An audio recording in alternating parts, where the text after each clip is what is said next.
வணக்கம். இப்போ நம்ம பார்க்க போகிறதுங்க, ஒரு சிறு மாட்டுப் பண்ணையில் ஒரு நாள் வேலை என்ன அப்படிங்கிறத தான் பார்க்க போகிறோம். ஒரு சிறு மாட்டுப் பண்ணை வச்சுருந்தாங்கன்னா அந்த மாட்டுப் பண்ணையில் எவ்வளோ வேலைகள் செய்யணும் அப்படிங்கிறத இந்த வீடியோவை பார்த்தா முழுமையாக தெரிஞ்சுக்கலாங்க. அது இல்லாமல் புதுசாக மாட்டுப் பண்ணை ஆரம்பிக்கிறவங்க இந்த பதிவை பார்த்தாங்கன்னா அவங்களுக்கு ஒரு புரிதல் கிடச்சிருங்க. மாட்டுப் பண்ணையில் எவ்வளவு வேலைகள் இருக்குது, என்னென்ன செய்யணும், என்னென்ன தேவை அப்படிங்கிறதெல்லாம் இந்த வீடியோ முழுக்க நான் சொல்லியிருக்கேங்க. அதனால் முழுமையாக இந்த வீடியோவை பாருங்கள். புதுசாக மாட்டுப் பண்ணை ஆரம்பிக்கிறவங்களுக்கு இது உதவியாக இருக்கும்னு நினைக்கிறேன். இந்த வேலைகள் பார்த்திங்கன்னா காலையில் 5 மணிக்கு ஆரம்பித்து இரவு 7 மணி வரைக்கும் இந்த வேலைகள் தொடர்ந்து நடந்துக்கிட்டு இருக்குங்க. மதிய நேரத்தில் மட்டும் ஒரு 11 மணிலேருந்து ஒரு 3 மணி வரைக்கும் நமக்கு சிறு இடைவேளை இருக்குங்க. அந்த நேரத்தில் நம்ம ரெஸ்ட் இருந்துக்கலாம். ஏன்னா தொடர்ந்து வேலை செய்ய முடியாதுங்க. அதனால் ஒரு சிறு இடைவேளை இருந்தால் தான் அடுத்து நம்ம தொடர்ந்து அந்த வேலையை செய்ய முடியுங்க. அதனால் அதுக்கேற்ற மாதிரி வேலை அமைப்புகளை மாற்றி அமைச்சு எந்த வேலையை எந்த நேரத்துக்கு செய்யணும் அப்படிங்கிற ஒரு முறைப்படுத்தி அந்த இடைவேளையை நம்ம உருவாக்கி வச்சுருக்கோங்க. அந்த இடைவேளை நேரத்தில் மாடுகளும் படுத்துருங்க. நம்ம திருப்பி அந்த வேலையை ஆரம்பிக்கும்போது மாடுகளும் எந்திரிச்சிருங்க. ஏன்னா அது 3 மணி நேரம் 4 மணி நேரம் படுத்துறது போதுமானதுங்க பகலில். அதனால் அதுவும் 11 மணிக்கு படுத்துச்சுன்னா 3 மணிக்கெலாம் எந்திரிச்சிருங்க. அப்புறம் நம்ம உண்டான வேலைகளை செஞ்சுக்கிட்டு இருந்தால் சரியாக இருக்கும்.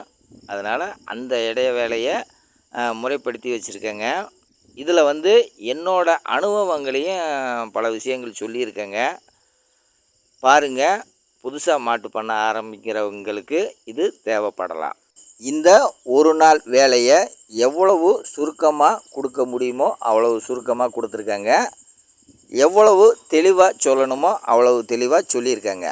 வாங்க, காலை 5 மணி முதல் மாலை 7 மணி வரை நடக்கும் வேலையை காணலாம். பால் கறக்கிற மிஷினில் ரெடி பண்ணி வச்சாச்சு. பால் கறக்க போகிறோம். எல்லோரும் செட் பண்ணி வச்சாச்சு.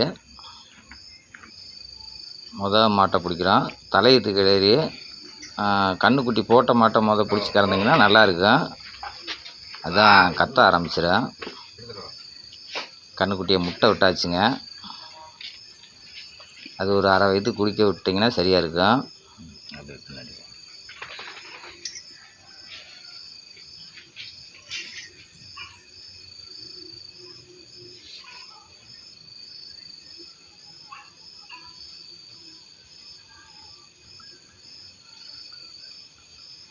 அரை வயதுக்கு குடிச்சிருச்சு. குடிச்சு கட்டிடலாம்.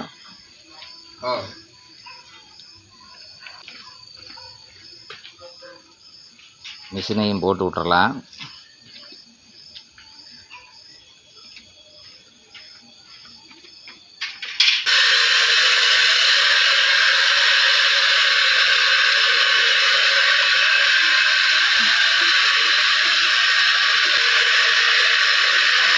இல்லை, கரெக்டாக மாட்டி விட்டிங்கன்னா போதும்.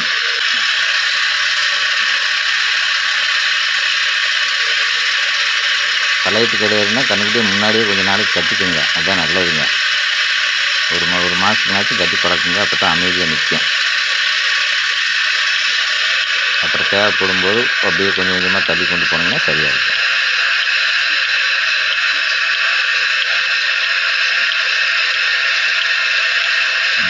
எடுத்தாச்சுங்க. கண்ணுக்கிட்டே என்ன முட்டை விட்டுறலாம்.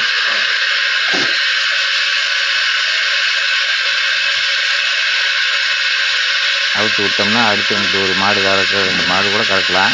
அது வரைக்கும் முட்டுக்கு இருக்கட்டுங்க. திறந்த கண்ணுக்குட்டி கிட்ட ஒரு 10 நாளுக்கு பக்கத்தில் தான் இருக்கேன். நான் அடுத்த மாடு கறக்க போவேங்க.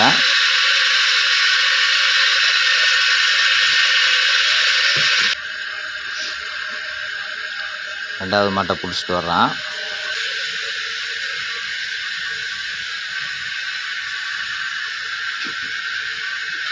மொத்தம் 5 மாடு நம்ம கறக்க வேண்டியது இருக்குங்க. நம்ம நம்மகிட்ட 6 மாடு இருக்குது, ஒரு கெடேரி இருக்குது, சின்ன கன்றுக்குட்டி, மொத்தம் 8 உருப்படி இருக்குங்க.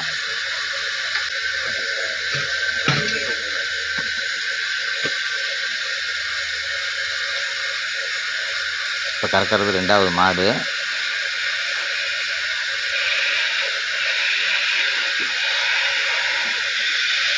மாட்டி விட்டால் போதுங்க, அது வாட்டுக்கு நின்றுக்குவேன். எப்பயுமே மடி கழுவும் போதே தெரியுங்க, மடி வீக்க இருக்கான்னு பார்த்துக்குங்க.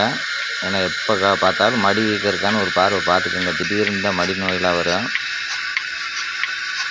கழுவும் போதே உங்களுக்கு தெரியும், காம்பை கலட்டும் போதும் தெரியும், மிஷினை கலட்டும் போதும் தெரியும்.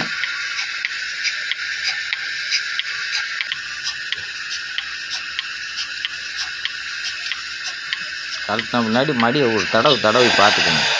எல்லா மாட்டையும் பார்த்துக்குங்க. ஏன்னா மடி நோயெல்லாம் திடீர்னு தான் வருங்க. அது இந்த கிளைமேட் சேஞ்சு அந்த நேரத்துலலாம் கண்டிப்பாக பாருங்கள். 3வது மாடுங்க.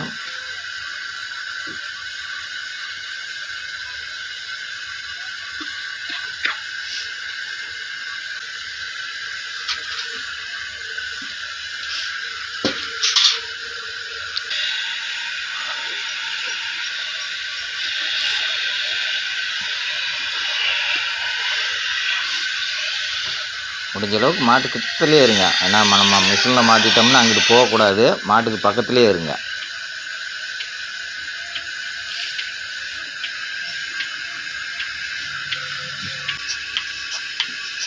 கேனுக்குள்ளே பால் இறங்குது பாருங்க.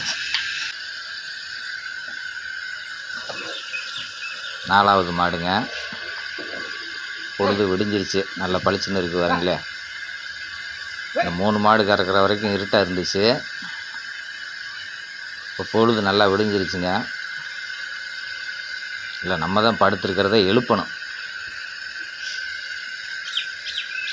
ஒவ்வொரு மாடு மெதுவாக வருங்க. இதெல்லாம் மெதுவாக வரக்கூடிய மாடுங்க. அது போக்குலேயே நிதானமாக நம்மளும் வந்துடணுங்க. பிடிச்சி இழுத்துட்டு வம்படியாக பிடிச்சிட்டுலாம் வரக்கூடாது. ஓரளவுக்கு நிதானமாகவே நம்மளும் வந்துக்கணும்.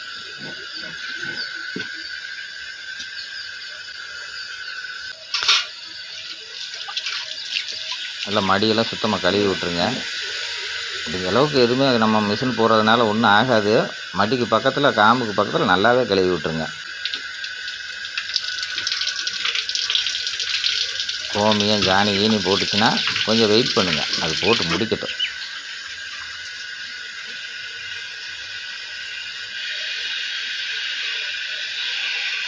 நிற்கிற மாட்டுக்கு ஒன்றும் தேவையில்லை, யாரும் தேவையில்லை, நம்மளே கறந்துடலாம்.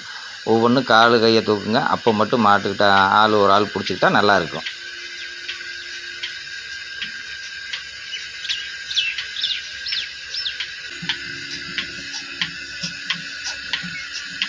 இந்த மாட்டோட நம்ம கழட்டிடுவோம். ஏன்னா ஓரளவுக்கு பால் ஃபுல்லாகிடுங்க. ஒரு 20 லிட்டருக்கு பக்கத்தில் வந்துடும். அது ஓரளவுக்கு கறக்கிற மாடு, அடுத்த மாடுங்க. அதனால் இது ஊற்றிட்டு வந்துடுவோங்க.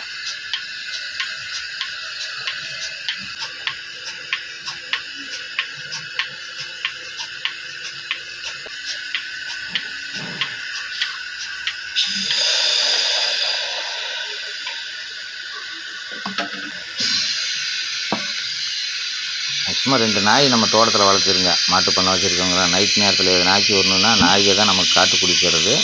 முடிஞ்ச அளவுக்கு 2 நாய் வளர்த்த பாருங்கள். ஒரு நாய் கண்டிப்பாக வளர்த்துருங்க. பாருங்கள் பால் 5 மாட்டுக்கு காலையில் ஒரு 25 லிட்டர் வந்துடுங்க. சாயந்தரம் ஒரு 25 லிட்டர் வரும்.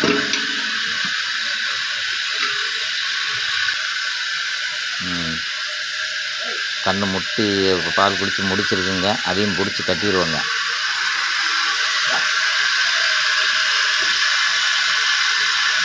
ஓரளவுக்கு ஒரு லிட்டருக்கு மேலே விட்டால் தாங்க நல்லாயிருக்கும்.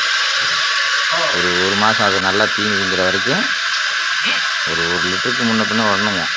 ரொம்ப கம்மியாக விட்டாலும் நல்லா இருக்காதுங்க. இது வந்து கெட்டேரிங்க, நம்ம வளர்த்துற கண்ணுக்குட்டி தான். எல்லாம் காலையில் எழுப்பணும்னா ரொம்ப சிரமப்படுங்க. அதட்டி தான் இழுத்து போக வேண்டியது இருக்குங்க.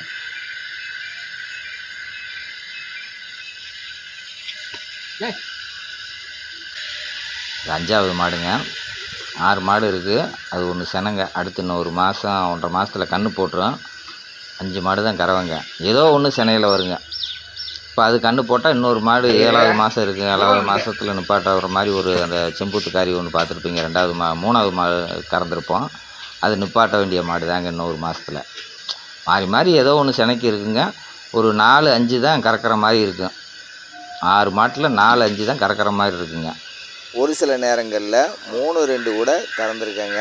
அப்படியும் ஒரு சில நேரங்களில் அந்த அமைப்பு வந்துடும். இது ஒன்று மட்டும்தான் பிடிக்கிற மாடுங்க. திடீர்னு பயப்படுறது, திடீர்னு ஒரு சவுண்டு கேட்டாவே அது சட்டுன்னு காலை தூக்குங்க. அவ்வளோதாங்க, கறந்து முடிச்சாச்சு. தேனுக்கு கொண்டு வந்தாச்சு.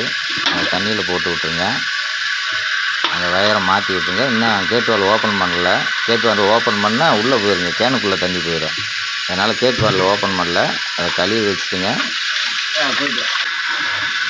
பாலை ஊற்றிட்டுங்க. திருப்பி அந்த இதை தூக்கி பல் செட் இருக்கும் பாருங்களேன், அதை தூக்கி திருப்பி செட் பண்ணிடுங்க. இப்போ இந்த கேட்டு வாலை ஓப்பன் பண்ணிவிடுங்க. அங்கே திறந்துருக்க கேட்டு வாலை போய் அடைச்சி விட்டு வந்துடணுங்க.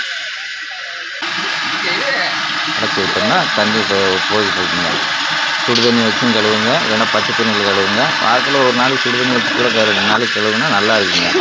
இந்த செட்டை வாரத்துக்கு ஒரு தடவை நல்லபடியாக 3 நாளைக்கு ஒரு தடவை கொஞ்சம் அழுக்கு படுற மாதிரி இருந்துச்சுன்னா நீட்டாக எல்லாத்தையும் அவுத்து போட்டு க்ளீன் பண்ணி வரணுங்க.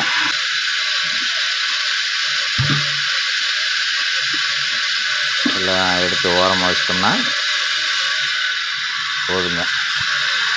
அவ்வளோதான், கறவை வேலை இப்போ முடிஞ்சுங்க. மோட்டரையும் ஆஃப் பண்ணிடலாங்க. கேனை தூக்கி அங்கே ஓரத்தில் வச்சிட்டோம்னா நம்மளுக்கு இங்கே தோட்டத்துலேயே வண்டி எடுத்துகிட்டு போயிருங்க. கரெக்டாக ஒரு 7 மணியை போல் வந்துடுவாங்க. வண்டி இங்கே எடுத்துகிட்டு போயிருங்க. நம்ம போகணுங்கிற அவசியம் இல்லை முடிஞ்ச அளவுக்கு. ஏன்னா போய் வர்றதுக்கு 1 மணி நேரம் ஆயிருங்க. முடிஞ்ச அளவுக்கு தோட்டத்திலே எடுக்கிற மாதிரி அந்த பண்ணையை செட் பண்ணி, பால் எடுக்கிறவங்கள செட் பண்ணி வச்சுக்கோங்க.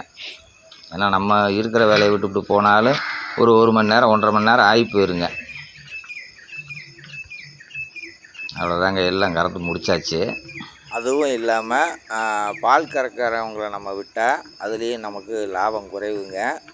நீங்களே பால் கறந்து ஏற்றினா தான் ஒரு நல்ல லாபத்தையும் எடுக்க முடியுங்க.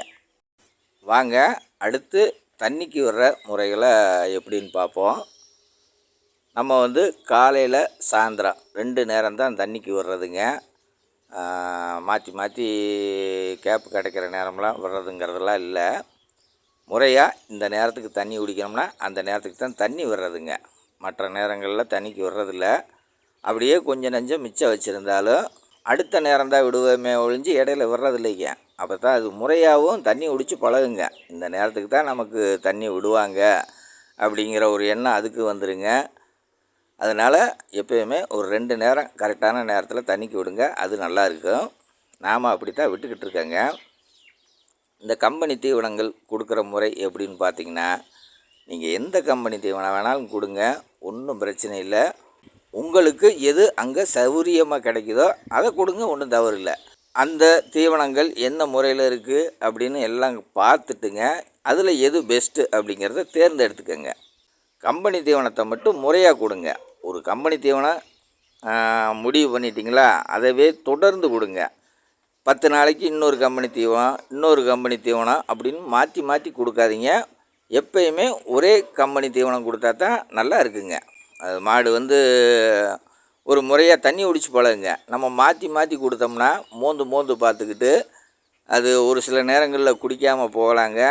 அதனால் பால் கொடுக்காம கூட இருக்கலாம். அதனால் ஒரு 2 நாளைக்கு மோந்து பார்க்குங்க, அப்புறம் ஆட்டோமேட்டிக்காக குடிக்க ஆரம்பிச்சிடும். கம்பெனி தீவன முறையை மட்டும் ஒரே மாதிரி கொடுங்க, ஒரே அளவு கொடுங்க, ஒரே தீவனம் கொடுங்க, மாற்றி மட்டும் கொடுக்காதீங்க. இப்போ ஒரு மாடு கன்று போட்டுருச்சுன்னு வச்சுக்கோங்க. அந்த மாட்டுக்கு ஆரம்பத்தில் எவ்வளோ கொடுக்குறீங்களோ அது சினையாகி நிப்பாட்டுற வரைக்கும் ஒரே மாதிரி கொடுங்க. நம்ம 2.5 கிலோன்னு காலையில் 2.5 கிலோ, சாயந்தரம் 2.5 கிலோன்னு கொடுக்குறேங்க. உங்கள் தேவைக்கு உங்களுக்கு எவ்வளோ பால் தேவை, அங்கே நீங்கள் தீவன முறை எப்படி கொடுக்குறீங்க, அதுக்கேற்ற மாதிரி கம்பெனி தீவனத்தை நம்ம கொடுத்துக்கலாங்க. அதனால் கம்பெனி தீவனம் எவ்வளோ வேணாலும் கொடுங்க. அதிகமாக கொடுக்கறதுனால லாபம் இருக்கே ஒழிஞ்சு லாபம் குறைவு அப்படின்லாம் சொல்லலை. ஆனால் மாடுகளுக்கு அதிகமாக கொடுக்க ஆரோக்கிய குறைபாடு வர்றதுக்கு வாய்ப்பு இருக்குங்க. அதையும் மனசில் வச்சுக்கோங்க. மாட்டுக்கெல்லாம் தண்ணி விட்டாச்சுங்க, கம்பெனி தீவனம் போட்டாச்சு. அது முறையாக ஒரே மாதிரி எப்படி கொடுக்கணுமோ அப்படி கொடுத்தாச்சுங்க. அது ஒரு 1/4 மணி நேரம் ஊறட்டுங்க, மாடுகளும் படுத்துருக்கு. அதனால் இந்த தீனியை பசுந்தீவனம் போட்டு வச்சுருக்குங்க, அதெல்லாம் எடுத்து வச்சுட்டு தண்ணிக்கு விட்டோம்னா சரியாக இருக்கும். தண்ணிக்கு விட்டு இந்த தீனியில் நம்ம தூக்கி வச்சா சரியாக இருக்குங்க. இந்த தீவன முறைகள் எப்படி அப்படின்னு பார்த்தீங்கன்னா, இந்த தீவனம் வந்து நேற்றே அறுத்து வச்சாச்சுங்க. நேற்று சாயந்தரம் எடுத்து வச்சாச்சு. இன்றைக்கி போடுறதுக்கு உண்டான அனைத்து தீனியுமே முதல் நாளே அறுத்து வச்சுக்கிறது. சாயந்தரம் அறுப்போம், அதையும் காமிக்கிறேங்க. இந்த தீவன முறையை எப்படி அப்படின்னு பார்த்தீங்கன்னா, நம்ம வந்து தீனி வெட்டுற மிஷினும் வாங்கி வச்சுருக்கேங்க. பால் கறக்கிற மிஷினெல்லாம் வாங்கி வச்சுருக்கேன், பார்த்துருப்பீங்க பால் கறந்தது. இதெல்லாம் பார்த்திங்கன்னா முன்கூட்டியே நான் வாங்கலைங்க. நான் ஆரம்பித்தது வெறும் 2 மாட்டிலேருந்து ஆரம்பித்ததாங்க. அப்போ வந்து எனக்கு கறக்க தெரியாது. 2 மாடுமே சினையாக இருந்துச்சு. ஒரு மாடு கன்று போட்டுச்சுங்க, அதில் இருந்து பால் கறக்க ஆரம்பித்தது. அதுக்கடுத்து 1 மாதம் கழித்து இன்னொரு மாடு கன்று போட்டதுங்க. அப்படியே பால் கறந்து பழையாச்சுங்க. இது வந்து அதீத மாடு நம்ம வச்சுருந்தோம்னா இந்த வேலையை செய்ய முடியாதுங்க. அந்த ஒரு மாட்டில் ஆரம்பித்ததுனால தான் அதில் கை வலி கால் வலி எல்லாமே வருங்க. ஆனால் கறந்து பழகிடலாங்க. நம்ம வந்து மல்லு கட்டியாவது இந்த மாட்டு பாலை கறக்கணும் அப்படிங்கிற ஒரு முடிவில் அந்த ஒரு மாட்டை நம்ம கறந்துடலாங்க. கை வலி கால் வலி வந்தாலும் ஒரு 2 நாள் கழித்து அப்புறம் அப்படியே பழக்கமாயிருங்க. இது புதுசாக நம்ம பண்ணைய ஆரம்பிக்கும்போது ஒரு 5 உருப்படியோ 6 உருப்படியோ வாங்கி கட்டிட்டோம்னா இதெல்லாம் சிரமமாயிருங்க. பால் கறக்கிற மிஷினு, தீனி வெட்டுற மிஷினு எல்லாம் வாங்கி வச்சாலும் நமக்கு அடிப்படை வேலைகள் மெயினாக தெரியணுங்க. மேக்ஸிமம் 2 மாட்டு அல்லது 3 மாட்டிலேருந்து பண்ண ஆரம்பித்தா தான் சிறப்பாக இருக்குங்க. அதில் இருக்க வேலைகள் எல்லாம் நம்ம கற்றுக்கலாங்க. ஒன்றுமே தெரியாமல் நம்ம போய் அந்த மாட்டு பண்ணையில் உட்கார்றது அவ்வளோ சிறப்பு இல்லைங்க. ஆளை நம்பி உட்கார்றதும் அவ்வளோ தெளிவாக இருக்காதுன்னு தான் என்னோட கருத்துங்க. முதல்ல நம்ம கற்றுக்கணுங்க அந்த அடிப்படை வேலைகள் ஒவ்வொன்றா. கொஞ்சம் கொஞ்சமாக கற்றுக்கிட்டே அப்புறம் மாடுகளை நம்ம அதிகம் பண்ணிக்கிட்டே இருக்கலாங்க. அந்த வேலைகளும் நமக்கு பழக்கமாயிரும். மற்ற விஷயங்களும் நமக்கு ஓரளவுக்கு தெளிவாக புரிய ஆரம்பிச்சிருங்க. நம்மளுக்கு இது சாத்தியமாகுமா ஆகாதா அப்படிங்கிற விஷயம்லாம் தெரிய ஆரம்பிச்சிருங்க. அதுக்கு பின்னாடி இந்த பால் கறக்கிற மிஷினு, தட்டை வெட்டுற மிஷின்லாம் வாங்கி வைங்க, அப்போ தான் நல்லாயிருக்கும். அதுக்கு முன்னாடியே வாங்கி வச்சுட்டா ஒரு சில நேரங்களில் இந்த மாட்டு பண்ணை செட் ஆகாமல் போயிட்டா நமக்கு விரயமாயிருங்க பணம். அதனால் நல்லா கவனிச்சிக்கிட்டு முறையாக அந்த தொழிலை கற்றுக்கிட்டு அப்புறம் மிஷின் ஐட்டம்லாம் வாங்குங்க, நல்லாயிருக்கும். வாங்க அடுத்து தீனி வைக்கிற முறைகளை பார்ப்போம். இந்த காலையில் எல்லாத்துக்கும் தீனி வைக்கிறதுக்காக தீனி போட்டுக்கிட்டு இருக்கேங்க. இந்த ட்ரம்மில் பார்த்தீங்கன்னா காலையில் ஒரு நேரம் ஒரு ட்ரம்முங்க, சாயந்தரம் ஒரு ட்ரம்மு ஃபுல்லாக வைப்பேங்க. ஒரு ட்ரம்மு தீனி பார்த்திங்கன்னா 25 கிலோவிலேருந்து 30 கிலோவுக்கு மேலே போகிறதுக்கு கூட வாய்ப்பு இருக்குது. ஏன்னா அது இளந்தீனியாக பச்சையாக வெறும் சோகையாக இருந்தால் ஒரு 25 கிலோவுக்குள்ளே சேருங்க. கட்டைகள்லாம் சேர்ந்துச்சுன்னா வெயிட்டு கொஞ்சம் அதிகமாக தான் வருங்க. அதனால் அது ஒரு முறையாக சொல்ல முடியலைங்க. ஆனால் ஒரு ட்ரம்மு போதுமான தீனிங்க, 25 கிலோவுக்கு மேலே தான் வரும். இது வந்து காலையில் ஒரு ட்ரம்மு, சாயந்தரம் ஒரு ட்ரம்முங்க. நம்ம இங்கே பண்ணையிலே கட்டி வச்சு போடுறதா இருந்தால் தீனி அதிகமாக இருக்கும்போது நம்ம எவ்வளோ வேணாலும் போட்டுக்கலாங்க. இதில் வந்து இப்போ ஒரு நாளைக்கு 2 ட்ரம்மு வைக்கிறேன்னா 3 ட்ரம்மு வைக்கலாம், 4 ட்ரம்மும் வைக்கலாங்க. அது தீனி அதீதமாக இருக்கும்போது செய்கிற வேலைங்க. தீனி அதிகமாக வைக்க வைக்க மாடும் கழிக்க ஆரம்பிக்குங்க, அதையும் நம்ம கவனிக்கணும். தீனி கம்மியாக இருக்கப்போ ஒரு ட்ரம்மு ஃபுல்லாக கொடுத்துருவாங்க. அப்படியும் பச்சை தீனி இல்லையா, வரத்தீனி இருக்குங்க நம்மக்கிட்ட, வரத்தீனியை கொடுத்துருவாங்க. வரத்தீனி எப்பயுமே நம்மக்கிட்ட இருந்துக்கிட்டே இருக்குங்க. வரத்தீனி இல்லாமல் இருக்கக்கூடாது. காட்டில் மேய்ச்சல் இல்லைனாலும் வரத்தீனியை அதிகமாக நம்ம கொடுத்துக்கிறதுங்க. பச்சை கம்மியாக இருந்தாலும் வரத்தீனியை அதிகமாக கொடுத்துக்கிறதுங்க. தீனியெல்லாம் எடுத்து வச்சாச்சுங்க. நான் மாடுகளை தண்ணிக்கு விடுவாங்க. நம்மக்கிட்ட வந்து 5 தொட்டி மெயினாக வச்சுருக்கேங்க மாடுகளை தண்ணிக்கு விடுறதுக்கு. மேக்ஸிமம் ஒரு மாட்டு பண்ணையில் குறைந்தபட்சம் 5 தொட்டியாவது இருக்கணுங்க. ஒரு 5 மாடு இருந்துச்சுனாலும் ஒவ்வொரு தொட்டி தனித்தனியாக இருக்கணுங்க. அதீதமாக மாடு இருக்குதுனாலும் ஒரு குறைந்தபட்சம் 5 தொட்டினாச்சும் இருந்தால் தான் நல்லா இருக்குங்க. 1 2 வச்சுக்கிட்டு திருப்பி அதுலேயே வர்றது அவ்வளோ சிறப்பு இல்லைங்க. முடிஞ்ச அளவுக்கு ஒரு மாட்டுக்கு ஒரு தொட்டிங்கிறது நல்லா இருக்குதுன்னு என்னோட எண்ணங்க. கறக்கிற மாடுகளுக்கு மட்டும் அப்படி வச்சா கூட போதுமானதுங்க. இப்போ வந்து மாடுகளுக்கு நான் என்ன முறையில் தீனி கொடுக்குறேன் அப்படிங்கிறதையும் சொல்லியிருக்கேன். இப்போ நான் வந்து ஒரு மாட்டுக்கு 5 கிலோ வீதங்க, ஒரு நாளைக்கு 5 கிலோ அப்படின்னு கொடுக்குறேன். இந்த 5 கிலோ கம்பெனி தீவனத்துக்கு 2 ட்ரம்மு பச்சை தீனிக்கு எவ்வளவு பால் கிடைக்கும் அப்படின்னு பார்த்தீங்கன்னா, இளங்கறவையாக இருந்தால் 15 லிட்டருக்கு முன்ன பின்ன கிடைக்குங்க. இது மாட்டை பொறுத்தும் ஒரு சில நேரங்களில் அமையும். சின்ன மாடாக இருந்தால் அல்லது தலையீத்து கிடையாரியாக இருந்தால் இதில் மாறுபட்டு வருங்க. முத்தக்கறவை அப்படின்னா ஒரு 5 மாதம் சினைக்கு மேலே அந்த மாடுகள் எவ்வளோ கொடுக்குன்னு பார்த்தீங்கன்னா, அதே 5 கிலோ தாங்க. அதெல்லாம் நம்ம குறைக்கிறதெல்லாம் இல்லை. 7 மாதம் வரைக்குமே அது ஒரே மாதிரி தான் தீனியை கொடுத்துக்கிறதுங்க. அதில் வந்து நம்ம அரை கிலோ கூட குறைக்கிறதில்ல. முழுமையாக அந்த கன்று போட்ட நாளிலேருந்து ஒரு மாடு கறக்க ஆரம்பிக்குதுன்னா 7 மாதம் வரைக்கும் இந்த 5 கிலோ கண்டிப்பாக கொடுத்துக்கிட்டு இருப்பேங்க. 7 மாதத்துக்கு பின்னாடி பாலை நிப்பாட்டிடுவாங்க. அங்கிட்டு 2 மாதம் 3 மாதம் நம்ம பக்குவம் பார்க்கணுங்க. வயிற்றுக்கு தீனி கொடுக்கணும். கம்பெனி தீவனம் பார்த்திங்கன்னா காலையில் 1 கிலோ சாயந்தரம் 1 கிலோ கொடுத்தே ஆவங்க. ஏன்னா அந்த மாடு அப்போ தான் முறையாக நல்லா இருக்குங்க. அப்படி கொடுக்கலைன்னா மாடு வந்து ஏங்கி போயிருங்க. இது நான் வரைக்கும் அதுக்கு 2.5 கிலோன்னு கொடுத்துட்டு திடீர்னு கம்பெனி தீவனத்தை கொடுக்காமல் விட்டிங்கன்னா மாடுக்கு ஏக்கம் வந்துடுங்க. தண்ணி சரியாக குடிக்காது. மாட்டுக்கு ஆரோக்கிய குறைபாடு வந்துடும். கண்ணுக்குட்டிக்கு குறைபாடு கூட வரலாம். அடுத்து தெளிவாக இல்லாமல் கூட இருக்கலாங்க. அதனால் சினையானாலும் அதுக்கு பக்குவம் பார்க்குறது தாங்க சிறந்தது. இப்போ நம்ம அந்த முத்தக்கறவையை பற்றி பார்ப்போங்க. அதை பேசிக்கிட்டு இதை இடையில பேசியாச்சு.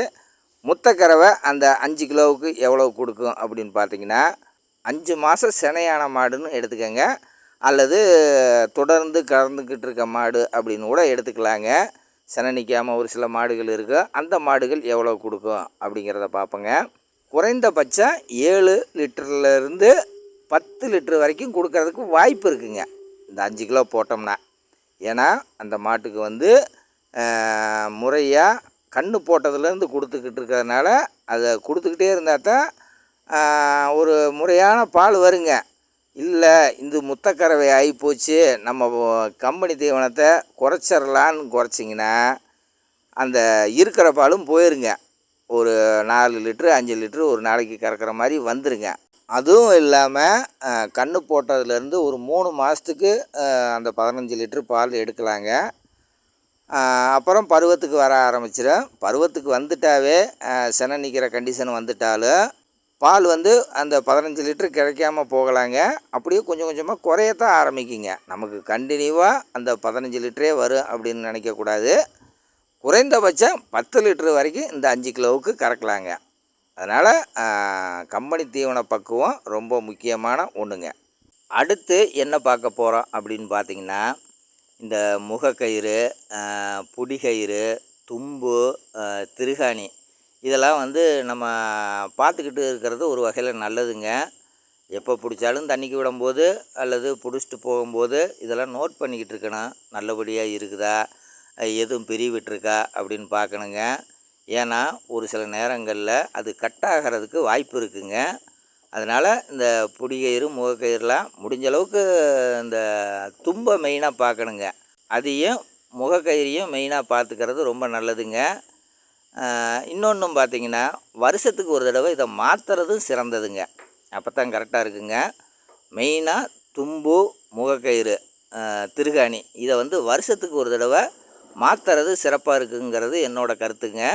மற்ற கயிறு கூட நமக்கு தெரிஞ்சு போயிருங்க. இதுதான் டக்குன்னு அந்து போகிறதுங்க. அதனால் இதை வருஷத்துக்கு ஒரு தடவை, பொங்கலுக்கு ஒரு தடவை கூட மாற்றி விடுங்க. முடிஞ்சால் இடையில மாற்றிக்குங்க, ஒன்றும் தப்பு இல்லை. ஆனால் பொங்கலுக்கு நம்ம முறையாக இதெல்லாம் நம்ம செய்கிற வேலைகள் அந்த நேரத்தில் செய்கிறது ஓரளவுக்கு சிறப்பாக இருக்குங்க. இந்த கயிறு ஐட்டம் பார்த்திங்கன்னா, முகக்கயிறு வந்து நூல் கயிறு போடுறத விட நரம்பு கயிறு போடுறது சிறந்ததாக இருக்குங்க. ஏன்னா நூல் கயிறு ஒரு சில நேரங்களில் மாடுகள் தவ்வாலம் போட்டு இழுக்கும்போது தெறிக்கிறதுக்கு வாய்ப்பு இருக்குங்க. அது அழகுக்கு வேணால் பார்க்குறதுக்கு நல்லா இருக்குங்க. ஆனால் நரம்பு கயிறு அப்படி தெறிக்காதுங்க. அப்படியே இழுத்தாலும் ஒவ்வொரு பிரியாக தான் விடுமே ஒழிஞ்சு முழுமையாக கட்டாகாதுங்க. அதனால் முகக்கயிறும் இந்த தும்பு கயிறும் நரம்பு கயிறில் போகிறது சிறந்ததாக இருக்கும் அப்படிங்கிறது என்னோடய கருத்துங்க. முடிஞ்ச அளவுக்கு எல்லாத்துலேயும் ஒவ்வொரு செட்டு நம்ம ஸ்டாக்கு வச்சுக்கிறது நல்லதுங்க. மாடுகள்லாம் தண்ணி குடிச்சிருச்சுங்க. அடுத்து தீனி வைப்போங்க. இந்த தீனி எடுத்துகிட்டு போகிறேங்க. ஒவ்வொரு மாட்டுக்கும் ஒவ்வொரு ட்ரம்மும் ஃபுல்லாக வச்சுருக்குங்க. இது வந்து போதுமான தீனி தாங்க. அதிகமாக தீனி இருந்துச்சுன்னா இன்னொரு ட்ரம்மு கூட கொடுக்கலாம். ஆனால் கழிக்கிறதுக்கும் வாய்ப்புகள் நிறைய இருக்குதுங்க. தீனி அதிகமாக இருந்துச்சுன்னா கண்டிப்பாக கொடுங்க. பாலும் ஓரளவுக்கு உண்டனா தான் கிடைக்கும். மாடுகளை எல்லாத்தையுமே நிழலில் தான் கட்டியிருக்கேங்க. வெயிலில் அதிகமாக கட்ட மாட்டேன். மரத்து நிழலில் தான் கட்டுறதுங்க. அந்த அமைப்பு நம்மக்கிட்ட இருக்குது. அப்படி ஒரு சில பேர்த்துக்கு அமையாதவங்க கொட்டத்து நிழலில் கட்டுங்க, ஒன்றும் தவறு இல்லை. ஏன்னா இன்னும் வந்து 3 மணி வரைக்கும் அதே இடத்துல இருக்க போகிறது தான். அதனால் நல்லா படுத்து எந்திரிச்சா தான் மாடு வந்து பால் நல்லா கொடுக்குங்க. அது மாடு படுக்காமல் பால் அதிகமாக கிடைக்காதுங்க. மாடானது படுத்தா தான் முறையாக நமக்கு பாலும் கொடுக்குங்க. அதனால் பகல்லையும் படுக்கணுங்க, இரவுலையும் அந்த மாடு படுக்கணும். அதனால் அந்த கட்டுத்தரை எல்லாமே சுத்தமாகவும் இருக்கணுங்க. சுத்தம் இல்லாமலும் இருக்கக்கூடாது. அது பாட்டுக்கு இன்னும் ஒரு 3-4 மணி நேரத்துக்கு படுக்கக்கூடிய இடங்க. எப்பயுமே அந்த இடத்த சுத்தமாக வச்சுக்கோங்க. சாணி அல்லது மற்ற கல், குச்சி, கோல் எதுவும் கிடந்துச்சுனாலும் எடுத்து விட்டுருங்க. பால் கறந்து 7 மணிக்கு முடித்தேங்க. அப்படி இப்படின்னு அந்த தண்ணிக்கு விட்டு தீனி எடுத்து வச்சு அதுகளுக்கு தீனி வைக்கிறதுக்கு மணி 8:30க்கு மேலே ஆயிடுச்சுங்க. ஒவ்வொரு மாட்டுக்குமே தீனி வச்சாச்சுங்க. ஒவ்வொரு மாடும் அந்த ஒவ்வொரு ட்ரம்மு தீனியை திங்கிறதுக்கு 1 மணி நேரம் அல்லது இன்னும் 1.5 மணி நேரம் கூட ஆகலாம். ஒரு 11 மணிக்குள்ளே எல்லாமே முடிச்சிருங்க. பாருங்கள், ஒவ்வொன்றுக்கும் ஒவ்வொரு ட்ரம்மு அது தனித்தனியாக தான் கட்டியிருக்கேங்க. கிட்டத்தில் எதுவுமே கட்டலை. எல்லாமே மரத்து நிழலில் கட்டியிருக்கிறதாங்க. ஏன்னா அந்த அமைப்பு நம்மக்கிட்ட இருக்குதுங்க. ஒவ்வொரு மாட்டுக்குமே ஓரளவுக்கு மரத்து நிழல் வர்ற மாதிரி தான் இருக்குதுங்க. இது ஒரு கெடேரிங்க. அதுக்கு தான் 1/2 ட்ரம்மு. இது வந்து தண்ணி குடிக்கிறதுக்கு தண்ணியும் வச்சாச்சுங்க. அடுத்து பார்த்திங்கன்னா சின்ன கெடேரி ஒன்று இருக்குதுங்க. அதுக்கும் தீவனம் தண்ணி எல்லாம் வச்சாச்சுங்க. ஏன்னா கிட்டத்தில் வச்சுட்டா தான் அது சீக்கிரம் தீனி நின்று பழகுங்க. அது படுத்துருக்கும்போது அது திங்கிற மாதிரி வச்சிடணுங்க. தண்ணியும் வச்சுட்டா அது தேவைப்படும் போது குடிச்சிக்குங்க. அடுத்து இன்னும் சாணம் கொண்டு போய் போடணுங்க. இன்னும் சாணம் கொண்டு போய் போடலை. நான் மற்ற வேலைகளை பார்த்துக்கிட்டு இருக்கும்போது என் மனைவி வந்து எல்லா சாணத்தையும் எடுத்து வச்சுட்டாங்க. ஒரு 10 சட்டி நம்ம வாங்கி வச்சுருக்கேங்க. அந்த 10 சட்டியுமே எடுத்து வச்சுட்டாங்க. ஏன்னா அந்த மாட்டுக்கு 10 சட்டி சாணி வருங்க. அதனால் முன்கூட்டியே நம்ம 10 சட்டி வாங்கி வச்சுட்டேன்.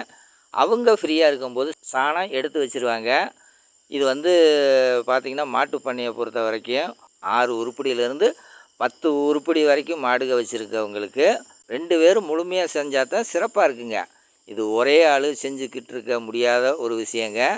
ஏன்னா ஒரு சில நேரங்களில் மாடு கண்ணை பிடிக்கணும், ஏதோ ஒரு உதவிக்கு நமக்கு தேவைங்க. இது வந்து மாட்டு பண்ணையில் ஒரு ஆள் செய்ய முடியாத வேலைங்க. முடிஞ்ச அளவுக்கு ஒரு மாட்டு பண்ணை ஆரம்பிக்கிறீங்கன்னா 2 பேர் செஞ்சால் தான் சிறப்பாக இருக்குங்க. அது ஆள் போட்டோ அல்லது வீட்டில் இருக்கவங்க யாரோ ஒரு ஆள் செஞ்சால் தான் சிறப்பாக இருக்குங்க. ஒரு ஆள் மெயினாக இந்த 5 மாட்டுக்கு மேலே போயிட்டால் செய்ய முடியாதுங்க. ஏன்னா ஒரு சில நேரங்கள் அதை பிடிக்கிற கண்டிஷன் வரணும், ஒரு சில நேரங்களில் முகக்கயிறு மாத்திர மாதிரி வரணும், ஏதோ ஒரு வேலை இருக்குங்க. அதனால் 2 பேரும் மெயினாக செய்யுங்க. அப்போ தான் சிறப்பாக இருக்குங்க.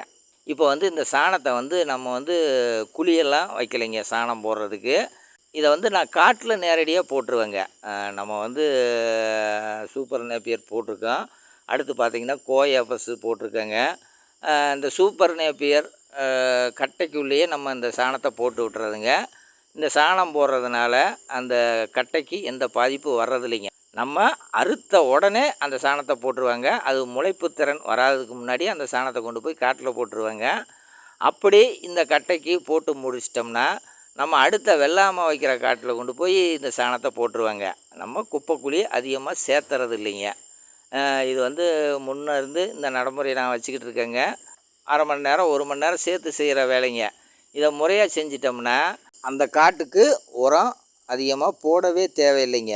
ஆரம்பத்தில் நடவு முறை செய்யும்போது வளர்ச்சிக்காக நம்ம உரம் போட்டுக்கலாமே ஒழிஞ்சு திருப்பி நம்ம உரம் கரைச்சி விட வேண்டிய அவசியம் இல்லைங்க. நான் வந்து ட்ரிப்பு போட்டு தான் இந்த நடவு முறை செஞ்சுருக்கேங்க.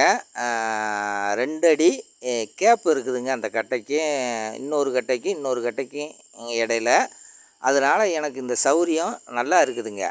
இந்த கட்டைக்கு போட்டு முடித்தது போக மிச்சத்தை வந்து நம்ம அடுத்து விவசாயம் செய்கிறதோ அல்லது வேறு எதுக்கு நேரடியாகவே காட்டில் கொண்டு போய் போட்டுருவாங்க. குப்பைக்குழி அப்படிங்கிறது நம்ம வச்சுக்கலைங்க. பாருங்கள், பூரா நேருக்கு நேராக தான் இருக்குது. போட்டு விட்டுருவாங்க. அறுத்து முடித்தவனே போட்டு விட்டுருவாங்க. 2 நாள் இல்லை, அந்த முளைப்புத்திறன் வராததுக்கு முன்னாடி இந்த வேலையை செஞ்சுருவாங்க. இந்த லைன் முடிஞ்சிருச்சா அங்கிட்ட அறுக்கிற பக்கம் நம்ம போட்டுக்கிறதுங்க. இது வந்து எனக்கு சௌரியமான ஒரு முறையாக இருந்துச்சுங்க. அதனால் நான் இந்த வேலையை செஞ்சுருக்கேன். எல்லாத்துக்கும் இந்த முறை அமையும் அப்படிங்கிறது என்னோடய கருத்து இல்லைங்க. ஏன்னா நம்ம ட்ரிப்பு போட்டிருக்கிறதுனால அமைஞ்சிருக்கு. இந்த சாணம் போடுறதுனால கட்டைக்கு எதுவும் பிரச்சனை வருமா அப்படின்னு பார்த்தீங்கன்னா கண்டிப்பாக பிரச்சனை வராதுங்க. ஏன்னா இந்த கட்டையெல்லாம் நம்ம அறுத்து தான் போட போகிறோம். காட்டில் நேரடியாக கட்டினா வேணால் அந்த சாணம் போட்டால் மாடுகள் மேயாதுன்னு கூட சொல்லலாம். ஆனால் அறுத்து போடுறதுனால அந்த பிரச்சனைகள் இல்லைங்க. மாடு திங்காது அப்படிங்கிற பிரச்சனைகள் வராதுங்க. இது நமக்கு சௌரியமாக இருந்ததுனால உங்களுக்கு சொல்கிறேங்க. முடிஞ்ச அளவுக்கு தீவன முறைகளை வந்து மாட்டு பண்ணைக்கு பக்கத்துலேயே போடுறது சிறந்ததாக இருக்குங்க. ஏன்னா தூரமாக போட்டுக்கிட்டு செமக்கிற வேலைகள் சிரமமாக இருக்கும். பக்கத்துலேயே போட்டுக்கோங்க, அப்போ தான் நல்லா இருக்குங்க. இந்த பாருங்கள், நம்ம மாட்டு பண்ணைக்கு பக்கத்தில் தான் இந்த தீவன முறைகள்லாம் போட்டு வச்சுருக்கேன். அங்கிட்டு பாருங்கள், கோயா பஸ்ஸு போட்டு வச்சுருக்கேங்க. பக்கத்தில் போட்டு வச்சுக்கிட்டா நமக்கு வேலைப்பளுகள் குறையுங்க. இந்த பாருங்கள், ஒரு 10 சட்டி வாங்கி போட்டு வச்சுருக்கேன். வீட்டில் ஃப்ரீயாக இருக்கும்போது எடுத்து வச்சுருவாங்க. நம்ம வேலைகள் அதை முடிக்கங்குள்ளாட்டி அவங்களும் எடுத்து வச்சுருவாங்க. அப்புறம் கொண்டு போய் நான் போட்டுருவேங்க. பாருங்கள், கொட்டம் ஃபுல்லாக சுத்தமாக இருக்குது. எல்லா சாணமும் எடுத்தாச்சுங்க. எல்லாம் ஓரளவுக்கு சுத்தம் பண்ணியாச்சுங்க. மேக்ஸிமம் காலை வேலைகளை முடிக்கும்போது அனைத்து வேலையும் நம்ம சுத்தமாக வச்சுக்கணுங்க. அப்போ தான் நல்லாயிருக்கும். உடனுக்குடன் அதை சரி செஞ்சால் தான் சரியாக இருக்குங்க. காலையில் ஒரு நேரம் சுத்தம் செஞ்சிடணுங்க, சாயந்தரம் ஒரு நேரம் சுத்தம் செஞ்சிடணுங்க. அதை பாருங்கள், அங்கிட்டு கோயா பஸ் போட்டு வச்சுருக்கேன். இது அடுத்த நடவுக்காக இந்த காடு நம்ம ரெடி பண்ணி வச்சுருக்கேங்க. இன்னொரு விஷயத்தையும் நான் சொல்ல கடமைப்பட்டிருக்கேங்க. புதுசாக மாட்டு பண்ண ஆரம்பிச்சிருக்கவங்களுக்கு கொஞ்சம் நாச்சும் காடு தோட்டம் இருக்கணுங்க. குறைந்தபட்சம் ஒரு 2 ஏக்கர் நாச்சு இருந்தால் தான் நல்லா இருக்குங்க. ஒரு 5 மாட்டுக்கு மேலே போகிறவங்களுக்கு இந்த அமைப்பு இல்லாமல் மாட்டு பண்ணையை ஆரம்பிக்கிறது அவ்வளோ சிறப்பு இல்லை அப்படிங்கிறது என்னோட தனிப்பட்ட கருத்து தானே ஒழிஞ்சு பொதுவான கருத்தாக சொல்லலைங்க. ஏன்னா ஒரு சில பேர் காடு தோட்டம் இல்லாதவங்களும் மாடு கன்று வளர்த்திக்கிட்டு தான் இருக்காங்க. இந்த மாடுக பாதி தீவனம் தின்னு முடிச்சிருச்சுங்க. மணி ஒரு 9, 9:30 இருக்கும்னு நினைக்கிறேங்க. இன்னும் போய் நம்ம சாப்பிட்டு வந்துடுவோங்க. சாப்பிட்டு வந்தாச்சுங்க. இந்த மாடுக தீனி தின்னு படுத்துருச்சுங்க.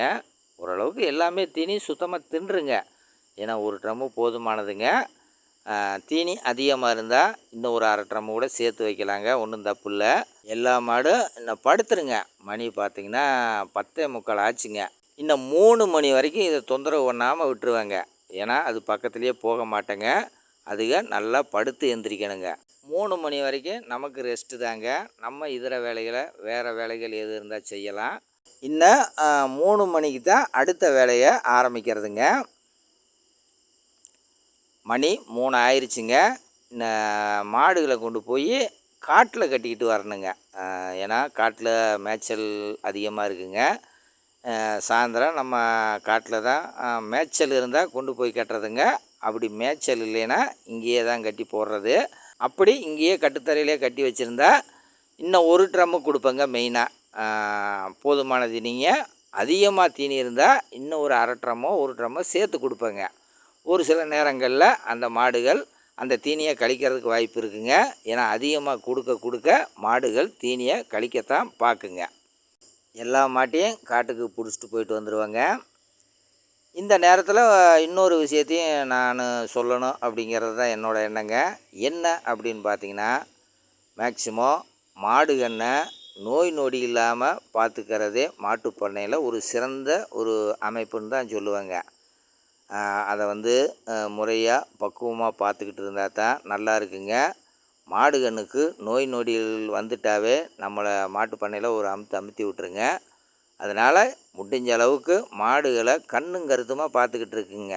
அதோட அசைவுகள் ஒவ்வொன்றையும் நம்ம நோட் பண்ணணுங்க. தீனி திங்கலைன்னா ஏன் திங்கலைன்னு பார்க்கணுங்க. தண்ணி குடிக்கலைன்னா ஏன் தண்ணி குடிக்கலைன்னு பார்க்கணுங்க. ஒரு சில நேரங்கள் அசம் போடாமல் இருக்கலாம், ஒரு சில நேரங்கள் பார்த்திங்கன்னா சாணம் போடாமல் இருக்கலாம், ஒரு சில நேரங்களில் யூரின் அடிக்காமல் இருக்கலாம். இதெல்லாம் நம்ம நோட் பண்ணிக்கிட்டு இருக்கணுங்க. ஏன் அந்த வேலையே நடக்காமல் இருக்குது அப்படிங்கிறத கவனிச்சுக்கிட்டே இருக்கணுங்க. ஏன்னா மாட்டுக்கு எந்த நேரத்தில் என்ன வரும் அப்படின்னு சொல்ல முடியாதுங்க. நம்ம முறையாக ஒரு சில நேரங்களில் அந்த மாடுகளை கவனிச்சுக்கிட்டு இருந்தாலும் ஏதோ ஒரு காரணத்தினால மாடுகளுக்கு நோய் வர வாய்ப்பு இருக்குங்க. முடிஞ்ச அளவுக்கு கட்டுத்தரையில் சுத்தமாக வச்சுக்கோங்க. மேக்சிமம் சுத்தம் ரொம்ப முக்கியமானதுங்க. மாடுகளை அதிகமாக வெயிலில் கட்டாதீங்க, அதுவும் அவ்வளோ சிறப்பு இல்லைங்க. முடிஞ்ச அளவுக்கு இள நேரத்தில் கொண்டு போய் கட்டுங்க, அதுதான் நல்லா இருக்கும். ரொம்ப உச்சி வெயிலில் கொண்டு போய் மாடுகளை கட்டாதீங்க. மாடுகளோட ஒவ்வொரு அசைவுகளையும் நம்ம பார்த்துக்கிட்டு இருக்கணுங்க. அது இயற்கையாக எல்லா வேலைகளும் நடக்குதா நடக்கலையா அப்படிங்கிறத அந்த மாட்டு பண்ணையில் ஒரே ஆள் கண்ட்ரோலில் இருந்தால் இதெல்லாம் நம்ம நோட் பண்ண முடியுங்க. அப்பப்போ ஆளுகளை விட்டுக்கிட்டு பார்த்துக்கலாம் அப்படின்னு நினச்சிக்கிட்டு இருக்கிறத விட நீங்கள் முறையாக அந்த மாடுகளை நோட் பண்ணி பார்க்குறது ரொம்ப சிறந்ததுங்க. அப்போ தான் அதோட அசைவுகள் உங்களுக்கு ஒவ்வொன்றும் முழுமையாக தெரியுங்க. அது என்ன காரணம் ஏது காரணம் அப்படிங்கிறது உங்களுக்கு அது புலப்படும். இயற்கையாக மாடுகளுக்கு ஒரு சில நேரங்களில் நோய் வரலாங்க. அதனால தான் அவ்வளோ சொல்கிறேன், மாட்டு பண்ணையில் மாடுகளுக்கு நோய் வராமல் இருக்கிறது ரொம்ப சிறந்த ஒரு விஷயமாக நான் சொல்லுவேங்க. அது இல்லாமல் ஒரு நல்ல டாக்டரை வந்து பழக்கம் பண்ணி வச்சுக்கோங்க, அப்போ தான் சிறந்ததுங்க. ஏன்னா திடீர்னு மாட்டுகளுக்கு ஏதோ ஒரு காய்ச்சலோ அல்லது மடி நோயோ வர்றதுக்கு வாய்ப்பு இருந்தால் உடனே அதை கூப்பிட்டு நம்ம சரி செய்ய முடியும். அதனால் ஒரு டாக்டரை நல்லபடியாக பழக்கம் பண்ணி வச்சுக்கோங்க. முடிஞ்ச அளவுக்கு தடுப்பூசிகள் வந்து டாக்டரை வச்சு மெயினாக போட்டுருங்க. எந்த நேரத்துக்கு எந்த தடுப்பூசி போடணும் அப்படின்னு டாக்டர்கிட்ட தெளிவாக கேட்டுக்கோங்க. அது இல்லாமல் கால்நடை ஆஸ்பத்திரி எங்கே இருந்தாங்களோ அவங்களே வந்து போடுறதுக்கு வாய்ப்புகள் இப்போ அதிகமாக நிறைய இருக்குங்க. அதனால் கால்நடை ஆஸ்பத்திரி டாக்டரையும் நீங்கள் தெரிஞ்சு வச்சுக்கிறது ரொம்ப நல்லதுங்க. ஏன்னா அங்கே கால்நடை ஆஸ்பத்திரியில் தான் அம்மை நோய்க்கு காண நோய்க்கெலாம் பிரதானமாக ஊசி போடுறவங்க, அவங்க தான் அந்த ஊசியை மெயினாக கொடுக்கறதுக்கு வாய்ப்பு இருக்குங்க. அதனால் அவங்களையும் பழக்கம் பண்ணி வச்சுக்கோங்க. தேவையான நேரத்தில் மாடுகளுக்கு இந்த காண நோய்க்கும் அம்மை நோய்க்கும் முறையான ஊசியை அப்பப்போ போட்டு விட்டுருக்குங்க. ஒரு சில பேர் இந்த ஊசியெல்லாம் போட மாட்டாங்க. ஏன் அப்படின்னு கேட்டோம்னா பால் குறைஞ்சி போயிடும் அப்படின்னு சொல்லுவாங்க. நம்ம ஒரு நேரம் 2 நேரம், ஒரு நாள் 2 நாள் பால் குறையிறத பார்த்தோம்னா அந்த மாட்டுக்கு ஒரு நோய் வந்துருச்சுன்னா நமக்கு வந்து ஒரு வருஷம் பாலே போயிடும் அப்படிங்கிற எண்ணம் வச்சுக்கணுங்க. அதனால் தடுப்பூசி முறைகள் ரொம்ப முக்கியங்க. அப்படி நோய் நொடிகள் வந்துருச்சுன்னா உடனே காசு செலவாகுதுன்னு பார்க்கவே கூடாதுங்க. கடன் வாங்கியாவது அல்லது அப்புறம் தரேன்னு சொல்லியாவது அந்த மாட்டுக்கு வந்து உடனே சரி செஞ்சிடணுங்க. கையில் காசு இல்லை, அடுத்த நேரம் பார்த்துக்கலாம் அப்படின்னு விட்டுறவே கூடாதுங்க. அப்படி விட்டுட்டிங்கன்னா உங்களுக்கு தான் நஷ்டம் அதிகமாக வர்றதுக்கு வாய்ப்பு இருக்குங்க. மாடுகளை மெயினாக நோய் நொடிகள் வராமல் வச்சுக்கணுங்க. அப்படி வந்தால் உடனடியாக அதை சரி செய்ய தெரிஞ்சுக்கணுங்க. முதன்மையாக இந்த மடி நோயை உன்னிப்பாக கவனிச்சிக்கிட்டே இருக்கணுங்க. அது எப்போ வரும் அப்படின்லாம் சொல்லவே முடியாதுங்க. அப்படி வந்துருச்சுன்னா உடனடியாக நம்ம அதை சரி செஞ்சிடணுங்க. அதுக்கு உண்டான அடிப்படை விஷயங்களை தெரிஞ்சு வச்சுக்கணுங்க. டாக்டரை கூப்பிட்டு என்ன வைத்தியம் பண்ணணுமோ உடனே பண்ணிடுங்க. ஒரு நேரம் 2 நேரம்னு விட்டுட்டிங்கன்னா அது மடி நோய் முற்றி போயிருங்க. நமக்கு ஒரு 10 நாள் பால் போகிறதுக்கு கூட வாய்ப்பு இருக்குது. அதனால் நஷ்டம் வர்றதுக்கு கூட வாய்ப்பு இருக்குங்க. அதனால் இந்த மடி நோயும் ரொம்ப முக்கியமாக கவனிக்க வேண்டிய ஒன்றுங்க. நோய்கள் எல்லாமே கவனிக்க வேண்டியது தாங்க. எல்லா மாட்டையும் காட்டுக்கு பிடிச்சிட்டு வந்து கட்டியாச்சுங்க. இவ்வளோ நேரம் மாடுகளை பிடிச்சிட்டு வந்தது தான் வேலை. எல்லாம் அது இதுக்கு ஏற்ற மாதிரி கயிறை கரெக்டாக விட்டு ஒன்றுக்கு ஒன்று தலை போடாத அளவுக்கு தூரமாக கட்டியிருக்கேங்க. காட்டில் மேய்ச்சல் அதிகமாக இருக்கிறதுனால காட்டில் கட்டுறது ஒரு வகையில் நல்லதுங்க. மேய்ச்சல் கம்மியாக இருந்தால் காட்டுக்கு கொண்டு போக தேவையில்லைங்க. மேய்ச்சல் அதிகமாக இருக்கும்போது கண்டிப்பாக காட்டில் கட்டுங்க. இது உடல் ஆரோக்கியத்துக்கு ரொம்ப முக்கியமான ஒன்றுங்க. ஏன்னா மாடுக காலாடி வருங்க, அங்கிட்டு இங்கிட்டு நடந்துக்கிட்டு தவாலம் போட்டுக்கிட்டு ஒரு சில நேரம் அதெல்லாம் தேவைங்க மாட்டுக்கு. அதனால் காட்டில் கட்டுறது ஒரு சிறந்த முறைங்க. அருகம்புல் இருக்குது, இலதழைகள் இருக்குது, நிறைய இருக்குங்க. இந்த மாதிரி கம்பியெல்லாம் நல்ல கம்பியாக வாங்கி கரெக்டாக அடித்து விட்ருங்க, அங்கிட்டு இங்கிட்டும் பிடுங்காத அளவுக்கு. கயிறு முறையும் பார்த்திங்கன்னா நல்ல தடிமனான கயிறு போட்டு ஓரளவுக்கு அது சுற்றி மேயிற மாதிரி விட்டால் தான் நல்லா இருக்குங்க. ரொம்ப குறுக்கி நம்ம கட்டுறது அவ்வளோ சிறப்பு இல்லை. ஒரு 10-20 அடியாவது அந்த கயிறு முறை இருக்கணுங்க. அப்போ தான் அது சுற்றி மேய்ஞ்சிக்கிட்டு இருக்குங்க. நல்லாவும் இருக்குங்க மாடுகளுக்கு. மாட்டு பண்ணை வச்சுருக்கவங்களுக்கு கொஞ்சம் காடு கரையாவது இருக்கணும் அப்படின்னு நான் முன்னே சொல்லியிருப்பேங்க. காடு கரை இருந்தால் தான் இந்த அமைப்பை நம்ம உருவாக்க முடியுங்க. ஒரே இடத்துல கட்டி வைக்காமல் காட்டுக்கும் கொண்டு போகிற முறையை நடைமுறைப்படுத்த முடியுங்க. மாடுகள்லாம் கட்டிட்டு வந்தாச்சுங்க. நான் அடுத்து ஒவ்வொரு வேலையாக பார்க்கணுங்க. இந்த ட்ரம்மெல்லாம் எடுத்து தீனி வெட்டுற மிஷின்கிட்ட வச்சிட்டோம்னா கொஞ்சம் சௌகரியமாக இருக்குங்க.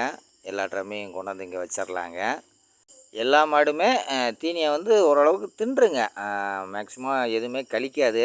ஏன்னா நம்ம அளவான தீனி போடுறோங்க. அதீத தீனி அவ்வளோ சீக்கிரம் போட மாட்டேன். ஏன்னா மாடுகளுக்கு அதனால் பிரச்சனை வர்ற மாதிரியும் ஒரு சில நேரங்களில் தெரிஞ்சுங்க. அதை பின்னாடி ஒவ்வொன்றா சொல்கிறேங்க. இப்போ ட்ரம்மெல்லாம் எடுத்து வச்சிட்டோம்னா அடுத்து சாணி எடுக்கிற வேலை இருக்குங்க நமக்கு. அதனால் இந்த வேலையை முடிப்பேங்க. இந்த வேலையை முடிச்சிட்டா தான் சரியாக இருக்கும். இன்னும் சாணி எடுக்க போகணுங்க. இப்போ சாணி எடுக்கிறது நான் தாங்க. காலையில் வீட்டில் எடுத்து வச்சுட்டாங்க. அவங்க போய் நாற்று அறுக்க போயிட்டாங்க. ஏன்னா ஒவ்வொரு ஆளும் ஒவ்வொரு வேலையை செஞ்சால் தான் நல்லா இருக்குங்க. ஒரு 5 மாட்டுக்கு மேலே 10 உருப்படிக்குள்ளே வச்சுருந்தா 2 பேர் கண்டிப்பாக இந்த வேலையை செய்கிறதுக்கு சரியாக இருக்குங்க. 5 உருப்படிக்கு மேலே போயிட்டாவே 2 ஆள் ஒரு சில நேரங்களில் செஞ்சு தான் ஆகணுங்க. அதனால் இப்போ நம்ம சாணி எடுக்கிறோங்க. வீட்டில் அவங்க நாற்று அறுத்துக்கிட்டு இருக்காங்க. இதெல்லாம் பார்த்திங்கன்னா ஒரு 10 செட்டிக்கு பக்கத்தில் இப்போயும் வந்துருங்க. காலையில் ஒரு 10 செட்டி வந்துச்சு. இப்போயும் ஒரு 10 செட்டி வந்துருங்க. பாருங்கள், ஒவ்வொன்றா எடுத்து வச்சுக்கிட்டு இருக்கேன். சாணி எடுக்கிறதுக்கு இந்த மாதிரி தகரங்கள் வாங்கி வச்சுக்கோங்க. ஒரு 2 செட்டு வாங்கி வச்சுக்கிட்டிங்கன்னா சரியாக இருக்குங்க. வேலைகள் சீக்கிரம் ஆகுங்க. கொஞ்சம் எளிமையாக்குற ஒரு விதந்தாங்க இதுவும். இப்போயும் நம்ம கொண்டு போய் காட்டில் தான் போட போகிறோங்க. இப்போ இந்த நேரத்தில் இன்னொரு விஷயமும் சொல்லணும்னு கடமைப்பட்டிருக்கேங்க. நம்மளோட உழைப்பு இந்த மாட்டு பண்ணையில் அதிகங்க. ஏன்னா மாட்டு பண்ணைக்கு உடல் உழைப்பு தான் கொஞ்சம் அதிகமாக கொடுக்கணுங்க. குனிஞ்சு நெளிஞ்சு வேலை பார்க்கணும். இதெல்லாம் தூக்கி கொண்டு போய் போடணுங்க. நாற்று அள்ளிட்டு வரணும். பால் கறக்கணும். இதெல்லாம் உடல் உழைப்பு தாங்க. உடல் உழைப்பு மாட்டு பண்ணைக்கு அதிகமாக கொடுத்தா தான் நம்ம இதெல்லாம் ஒரு முறையான வருமானத்தை எடுக்க முடியுங்க. உடல் உழைப்பு கொடுக்காம ஆள் போட்டு செஞ்சுக்கலாம். இல்லை எல்லாமே மிஷின் ஐட்டமாக வச்சுக்கலாம் அப்படின்னு நினச்சாலும் ஒரு சில நேரங்களில் தவறுங்க. அடிப்படை வேலைகளை நம்ம தெரிஞ்சுக்கணுங்க. தெரிஞ்சுக்கிட்டு அந்த மாட்டு பண்ணையை ஆரம்பித்தா நல்லா இருக்குங்க. ஆளுகளை நம்பியோ மிஷினை நம்பியோ ஒரு சில நேரங்களில் செய்ய முடியாதுங்க. ஏன்னா ஒரு சில நேரங்களில் ஆட்கள் வராமல் போகலாம். அந்த நேரத்தில் நம்ம தான் அந்த சாணம்லாம் எடுக்கணுங்க. மிஷினில் பால் கறந்துக்கலாம் அப்படின்னு மிஷின் வாங்கி வச்சுருப்போம். ஒரு சில நேரங்களில் கரண்ட் இல்லாமல் போகலாங்க. அந்த நேரத்தில் கையில் தான் கறக்கணுங்க. அப்போ நம்ம கையில் கறந்து பழகி இருந்தால் தான் அதை கறக்க முடியுங்க.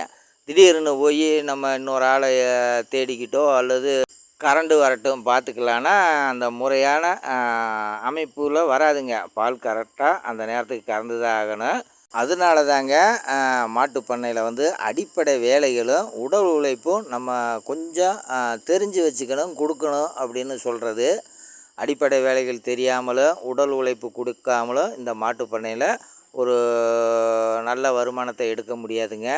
அதனால் உடல் உழைப்பு ரொம்ப முக்கியங்க. வேலைகளும் தெரிஞ்சு வச்சுக்கிறது ரொம்ப முக்கியங்க. அனைத்து வகையான வேலையும் தெரிஞ்சு வச்சுக்கணுங்க. இந்த சாணி எடுத்து முடிக்க போகிறேங்க. இன்றைக்கி என் மகள் சாணத்தை எடுத்துகிட்டு கொண்டு போக போகிறாங்க. அவங்களுக்கு இந்த வேலைகள் பழக்கி விட்ருக்கேங்க. அவங்க ஸ்கூல் விட்ட நேரம் ஒரு சில நேரங்களில் நம்மளோட வேலையும் செய்வாங்க.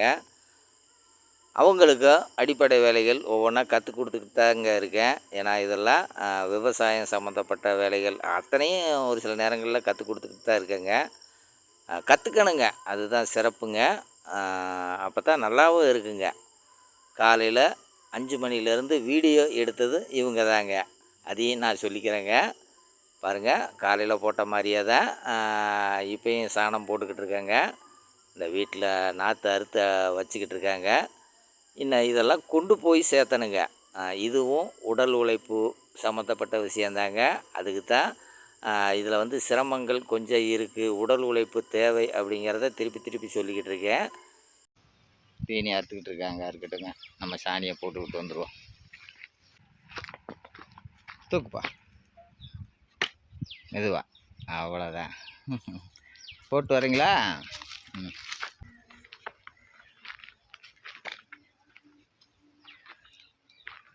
இங்கே பாருங்க, வெளிச்சம் தெரியலப்பா. போங்க.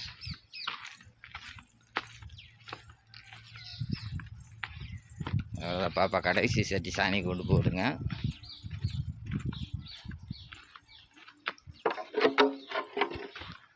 அவ்வளோதான், சாணி எடுத்து முடிச்சாச்சு. அடுத்து பார்த்திங்கன்னா இந்த கம்பெனி தீவனத்தை மாடு தண்ணி குடிக்கிறதுக்காக போட்டு விடணுங்க. தண்ணியெல்லாம் விட்டுட்டு வந்தாச்சு. காலையில் 2.5 கிலோ போட்டதுங்க. இப்போயும் 2.5 கிலோ தான் போடுறதுங்க. எல்லா மாட்டுக்கும் ஒரே மாதிரி அளவு தாங்க. இன்னும் தீனி வந்து நம்ம எடுத்துகிட்டு வரலைங்க. தீனி எடுத்துகிட்டு வராதுக்கு முன்னே இதை போட்டு விட்டோம்னா கொஞ்சம் நேரம் ஊறிக்கிட்டு இருக்குங்க.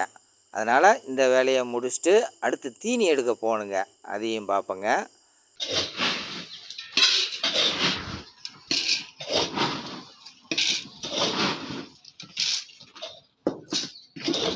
இது வந்து இப்போ கன்று போட்டதுக்கு ஒரு 1/2 கிலோ கம்மியாக தான் போட்டுக்கிட்டு இருக்குங்க. இது கன்று போடாதுக்கு சென மாட்டுக்குங்க 1 கிலோ மட்டும்தான் போடுறேன்.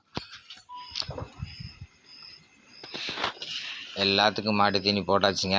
2.5 கிலோ எல்லாம் போட்டு இன்னும் தீனி எடுக்க போவோங்க. எங்கடா வண்டி எடுத்துகிட்டு போகிறேன்னு பார்க்குறீங்களா? வாங்க சொல்கிறேன். வண்டியில் தான் தீனி கொண்டாடுறதுங்க. வண்டி போகிற மாதிரி வர்ற மாதிரியே வழி வச்சுட்டேன். ஒரு டிராக்டரே போய் வரலாங்க, அந்த அளவுக்கு வழி போட்டு விட்ருக்கேன். ஏன்னா தூக்கிட்டுலாம் சுமக்க முடியாதுங்க. முடிஞ்ச அளவுக்கு இதையும் எளிமையாக பண்ணுறது தான். பாருங்கள், வண்டி போகிறதுக்கு வர்றதுக்கெல்லாம் சௌரியமாக போட்டு வச்சுருக்கேன். வரப்போ அந்த மாதிரி ஒரு மாடு கன்று பிடிச்சிட்டு போனாலும் சௌரியமாக போய் வர்ற மாதிரி வரப்பு அகலமாக போட்டு விட்ருக்கேங்க. இந்த மாதிரி நீங்களும் பண்ணால் நல்ல சௌரியமாக இருக்குங்க. இது என்னோடய தேவைக்கு நான் எல்லாம் தெளிவாக கரெக்டாக பிளான் பண்ணி போட்டிருக்கேங்க. முடிஞ்ச அளவுக்கு வேலையை எளிமையாக்குறது தானேங்க இதோட வேலையை. சிரமம் இல்லாமல் நம்ம வேலை பார்க்குறதுக்கு பழகிக்கணும். எதில் சிரமப்படணுமோ அதில் சிரமப்படணுங்க. இந்த தூக்குறதெல்லாம் சிரமம் தான். இதெல்லாம் செஞ்சு தான் ஆகணும். இதை கொண்டு போய் போட்டுங்க. இந்த தீனி ஓட்டணும். தீனி ஓட்டி தான் மாட்டுக்கு எடுத்து வைக்கணும். இப்போ அறுத்துக்கிட்டு இருக்கிறது வந்துங்க, இப்போ சாயந்தரம் போடுறதுக்கும் நாளைக்கு காலையில் போடுறதுக்குங்க இந்த தீனி அறுத்துக்கிட்டு இருக்கான். இதை கொண்டு போய் ஓட்டி எடுத்து வச்சோம்னா சரியாக இருக்கும். சரி, இந்த வண்டியை கொண்டு போய் போட்டு வந்துடுவோங்க. ஏன்னா வண்டி ஃபுல்லாகிடுச்சு. வண்டி ஓவர்லோடும் வைக்காமல் ஒரு அளவானது இந்த அளவுக்கு வச்சுட்டா போதுங்க. இதே ஒரு 200 கிலோவுக்கு மேலே தான் வரும்.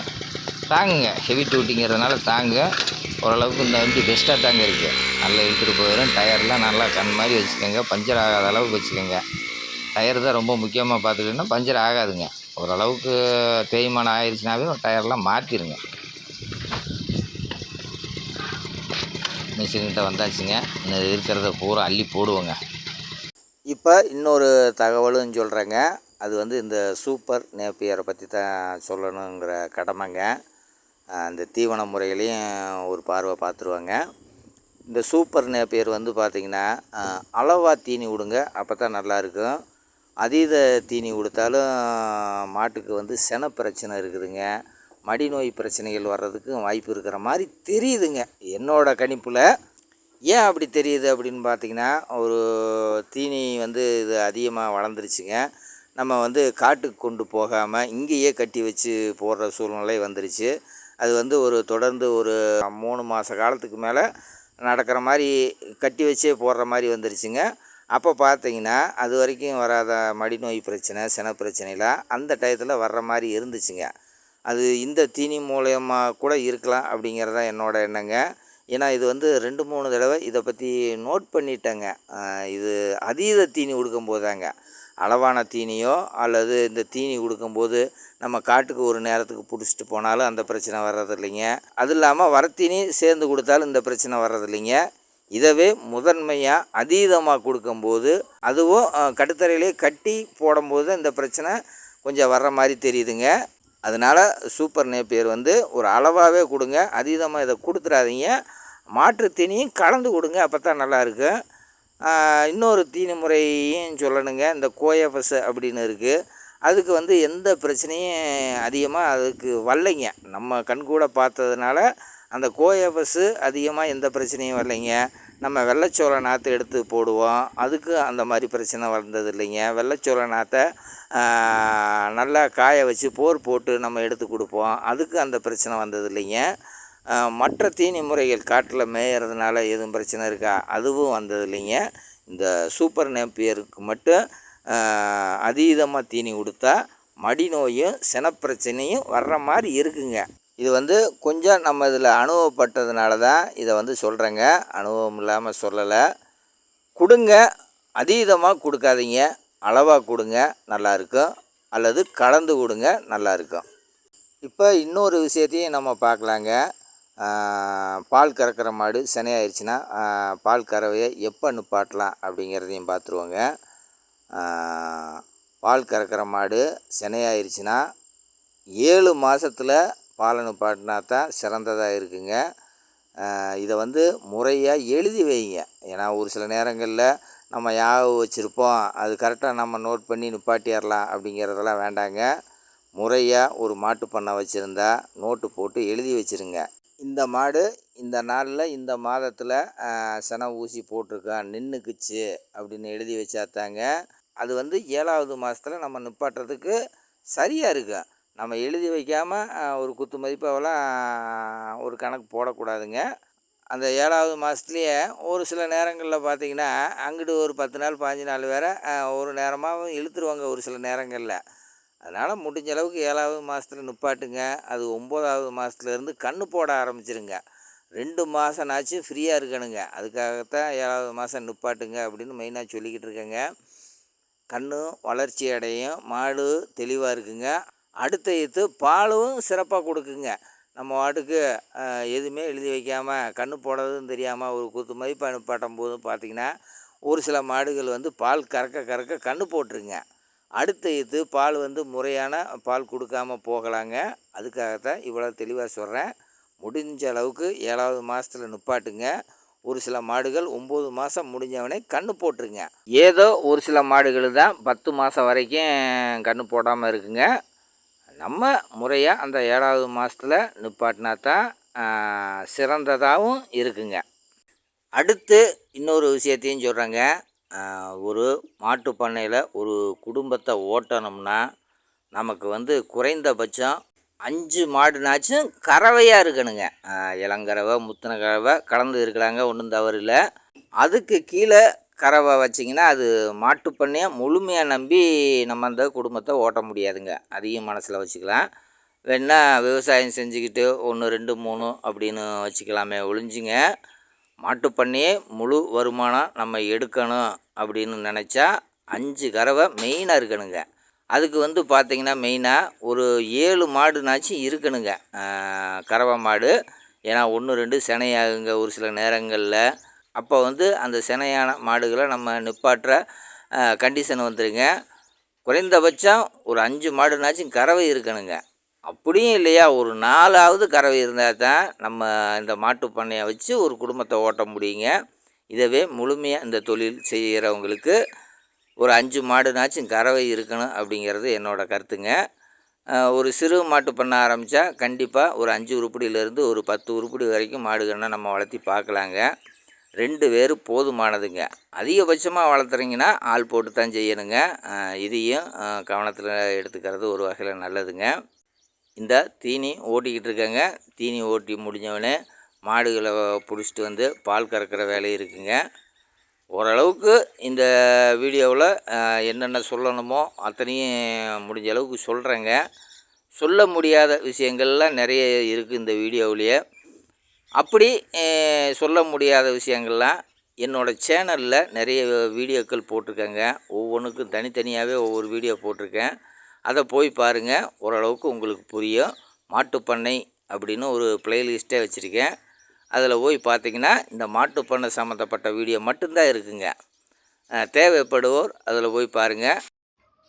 தீனி ஓட்டியாச்சுங்க. அடுத்தது ஓட்டியாச்சு. இது காலையிலைக்கு மட்டும்தான். நாளைக்கு சாயந்தரம் போகிறதுக்கு நாளைக்கு தான் இருக்கணுங்க. ஏன்னா ரொம்ப பழசாக இருந்துச்சுனாலும் மாடுக்கு நல்லா இருக்காது. அப்பப்போ ஃப்ரெஷ்ஷாக இருக்கு போட்டுக்கோங்க, நல்லாயிருக்கும். காட்டில் வெட்டினதுனால எல்லாத்துக்கும் அரை ட்ரம்மு தான் வச்சுருக்கேன். போதுங்க, இதே போதுமான தீனி. இப்போ பால் கறக்க ரெடி பண்ணி வச்சாச்சுங்க. சாயந்தரம் பால் கறக்க ரெடி பண்ணி வச்சாச்சு. அடுத்து இன்னும் மாடு பிடிக்க தான் போகணும். அதாவது பிடிச்சிட்டு வர மாடு கலக்கி விட்டு போயிருங்க. அதே மாதிரி பக்கத்தில் இருக்கிறது மூடி போட்டு வச்சுருங்க. ஏன்னா அடுத்த தொட்டியில் வந்து ஒவ்வொன்றும் வாய் வைக்கும், அதனால் கலக்கி விட்டு போயிடலாங்க. இன்னொன்று பார்த்தீங்கன்னா, இந்த வீடியோவை எடுத்தது என் மகங்க. இதுக்கு திரைக்கதை வசனம் எழுதியதெல்லாம் நானுங்க. எனக்கு உதவியாக இருந்தது என் மனைவிங்க. இந்த மாடுக தான் நடிகர்களுங்க. நம்ம தொழிலே அவங்கள நம்பி தான் போய்கிட்டு இருக்குங்க. ஒவ்வொரு மாட்டோட அசைவுகள், அது என்ன பண்ணுது, எவ்வளோ தீனி திங்குது, எவ்வளோ தண்ணி குடிக்குது அப்படிங்கிறத டெய்லி நான் வாட்ச் பண்ணிக்கிட்டு இருப்பேங்க. ஏன்னா இதுகளை நோட் பண்ணணுங்க. ஒரு சின்ன நம்ம தப்பு பண்ணிட்டாலும் நமக்கு நஷ்டந்தாங்க. அதுகளுக்கு வாய் இல்லை, வாய் இருந்தால் சொல்லிடுங்க. வாய் இல்லாத ஜீவனை நம்ம தான் கரெக்டாக நோட் பண்ணணுங்க. என்றைக்கும் பார்த்தீங்கன்னா கறக்கிற மாடோ கறக்காத மாடோ வயிற்றுக்கு தீனி கொடுத்துருங்க. தண்ணி நல்லா விடுங்க. மாட்டு தீவனம் போடுறது அது உங்களோட விருப்பம். எப்படி இருக்குன்னு உங்கள் சூழ்நிலைக்கு ஏற்ற மாதிரி போட்டுக்குங்க. ஒரு 10 நாளைக்கு ஒரு தடவை குளிப்பாட்டினீங்கன்னா நல்லாயிருக்கும் மாடுகளை. ஏன்னா அதுவும் கொஞ்சம் ஆரோக்கியமாக இருக்குங்க. எல்லா நாளும் இந்த மழை காலத்தில் கூட தேவையில்லைங்க. வெயில் காலத்தில் ஒரு 10 நாளைக்கு ஒரு தடவை குளிப்பாட்டிட்டிங்கன்னா நல்லாயிருக்கும். முடிஞ்ச அளவுக்கு 1 மாதத்துக்கு கூட ஒரு நாள் குளிப்பாட்டி விட்ருங்க எல்லாத்தையும். தண்ணி சௌகரியம் இருக்கும்போது அந்த வேலையை செஞ்சுருங்க. ஃப்ரீயாக இருக்கும்போது அந்த வேலையை செய்யுங்க. ஒவ்வொன்றா பிடிச்சி கட்டிக்கிட்டு இருக்கான், தண்ணி குடிச்சிக்கிட்டு இருக்கு. எல்லாம் பிடிச்சிட்டு வர்றது பாருங்கள். தண்ணி குடிக்கிறதுக்கு சாயந்தர நேரம் மட்டும் நல்லா தண்ணி குடிக்கும். காலைல நேரம் கொஞ்சம் மிதக்கமாக இருக்கும். சாயந்தர நேரம் எல்லாம் ஒரு தொட்டி ஃபுல்லாக வச்சுட்டாலும் தண்ணி குடிச்சிருங்க எல்லாருமே. எல்லா மாட்டையும் பிடிச்சிட்டு வந்தாச்சுங்க. இன்னும் அடுத்து கறவைக்கு ரெடியாகும். கரெக்டாக இருக்கும். 2 பேர்த்துக்கு வேலை சரியாக இருக்குங்க. பாப்பா அப்பப்போ வந்து உதவி செய்வாங்க. லீவ் விடுறப்போ வந்து அவங்களுக்கு வேலையில் கற்றுக் கொடுத்துருக்கேன். நாற்றுருக்க வரும், சாணி எடுக்கும், மாட்டை தண்ணிக்கு விடும். மாடுகள்லாம் லைனாக கட்டியாச்சுங்க. இன்னும் பால் கறக்க ஆரம்பிக்க வேண்டியதான்.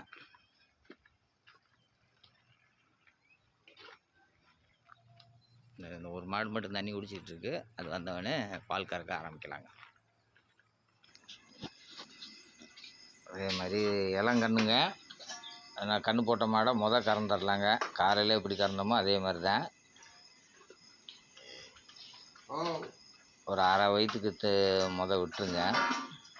அவுத்து விட்டு அது வாடு குடிச்சிக்கும். ஒரு 1/2 வயிற்றுக்கு குடிச்சிச்சுன்னா அப்புறம் திருப்பி முட்டும்போது சரியாக இருக்குங்க. ஏன்னா மடி வந்து இன்னும் சின்ன காம்பு தான் இருக்குது. அதனால் அது முட்டினா தான் நல்லாவும் இருக்குங்க. முட்டினா தான் அந்த காம்பும் கொஞ்சம் பெருசாகும்.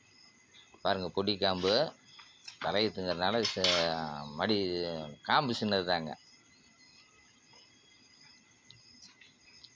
ஒரு 1/2 மணி நேரத்துக்கு மேலே முட்டுச்சுன்னா காம்பும் ஓரளவுக்கு பெருசாகுங்க. மோட்டரையும் நான் போட்டு விட்டுறலாங்க. நல்லா இது கிடேரி கன்று தாங்க, வளர்த்துற கன்று தானே. அதனால் இது குண்டனாவே கொஞ்சம் பால் விட்டுக்கிட்டு தான் இருக்குங்க. தலையீத்து கிடேரிங்கிறதுனால கொஞ்சம் அதை பாதுகாப்பாக தான் பார்க்கணுங்க. இது தலையீத்துங்க. கிடாக்கணு போட்டுருந்துச்சுனாலும் ஒரு 2 மாதத்துக்கு வச்சுருங்க. ஆனால் அவசரப்பட்டு வித்துற வேணாங்க. தண்ணி அடிச்சு விட்டுறலாங்க மடிக்கு.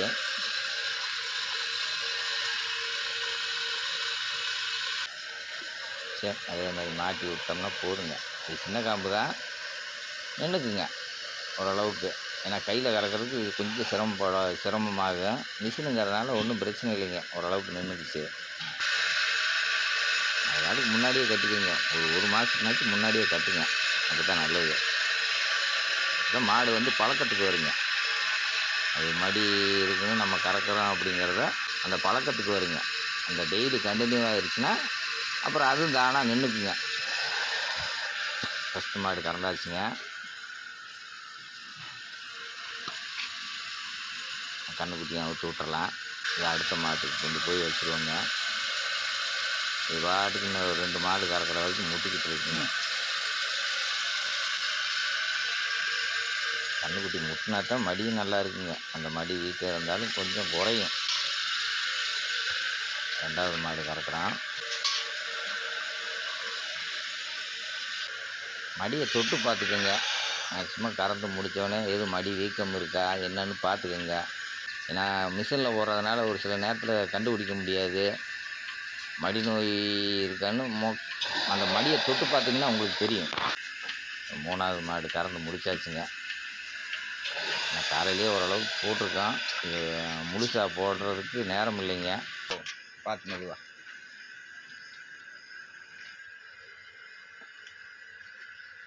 உட்காரு ஒன்றும் பண்ணாது.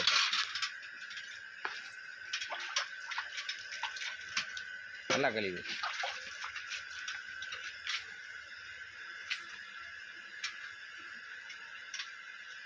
நல்லா கிட்டத்தில் உட்காருப்பா, ஒன்றும் பண்ணாது.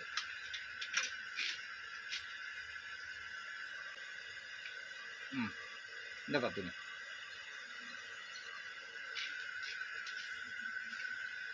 துணியை நல்லா தொடச்சிக்க, கையை நல்லா தொடச்சிக்க. அப்பா கிட்ட கொடுங்க. தூக்கிட்டு வாங்க. பார்த்து மெதுவா வைங்க. மாட்டுங்க.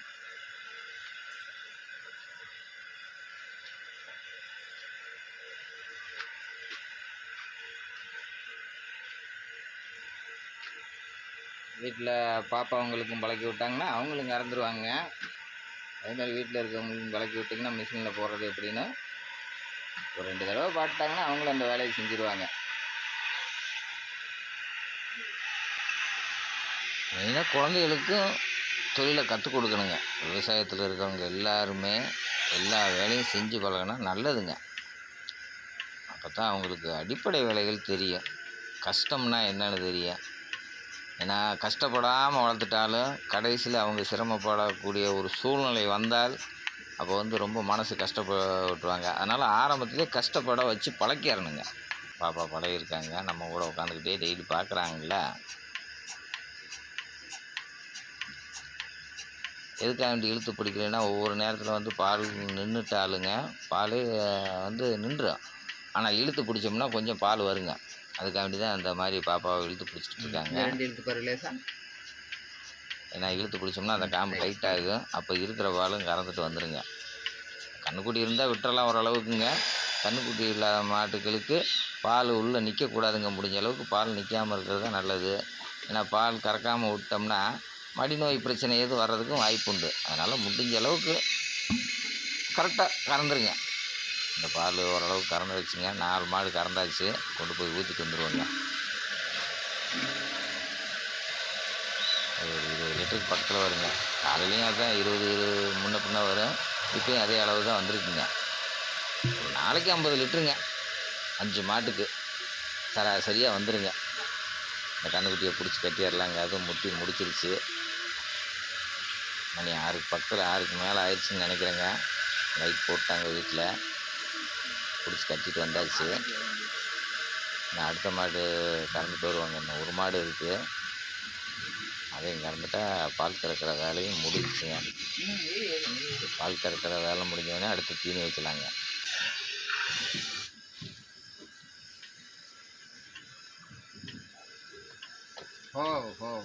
இது ஒன்று மட்டும்தான் பிடிக்கிற மாடுங்க. மற்ற எல்லாமே பிடிக்க தேவையில்லை. இது ஒன்று மட்டும்தான் பிடிக்கிற மாடு. இந்த வீட்டில் எல்லாமே மாடுகளை பிடிச்சி கட்டிக்கிட்டு இருக்காங்க. இந்த 1 மாடு கறந்துட்டா முடிஞ்சுங்க நமக்கு வேலை.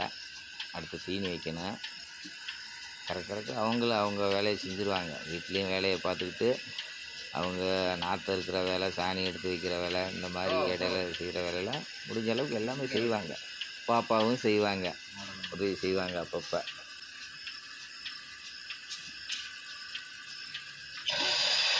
அதெல்லாம் கறந்து முடிச்சாச்சு. கடைசி மாடு கொண்டு போய் வச்சிடலாங்க. அதே மாதிரி காலையில் மாதிரியே தண்ணியில் கரெக்டாக போட்டு விட்டுருங்க. இதை வந்து சொருவும்போது அங்கே கேட்டுவாலும் ஓப்பனில் இருக்கக்கூடாதுங்க. அங்கே இல்லைன்னா உள்ளே தண்ணி போயிடும். பாலை ஊற்றிட்டு அப்புறம் கேட்டு வர போகிறேங்க.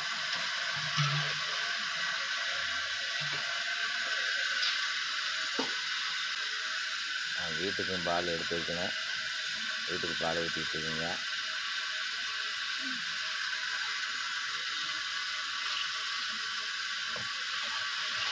பாலை ஊற்றி நம்ம வண்டி வந்து நிற்கிதுங்க. இன்னைக்கு கொஞ்சம் லேட் ஆகி போச்சு. பால் வண்டி வந்துருச்சு. எடுத்து பால் வண்டிக்கு முதல்ல பாலை கொடுத்துட்டு வந்துடுவோங்க.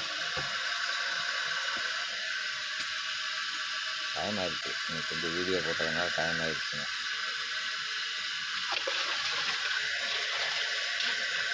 அதே மாதிரி காலையில் மாதிரியே இது இப்போ கழுவிடுங்க சுத்தமாக.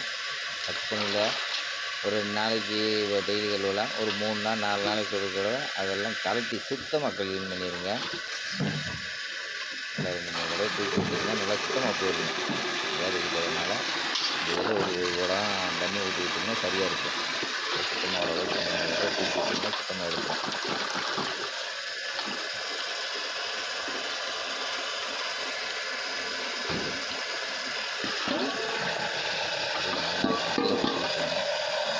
கலக்கி வச்சிடலாங்க.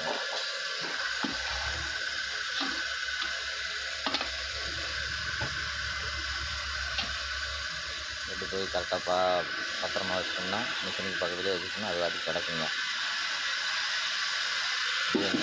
மிஷினையும் ஆஃப் பண்ணிடலாங்க.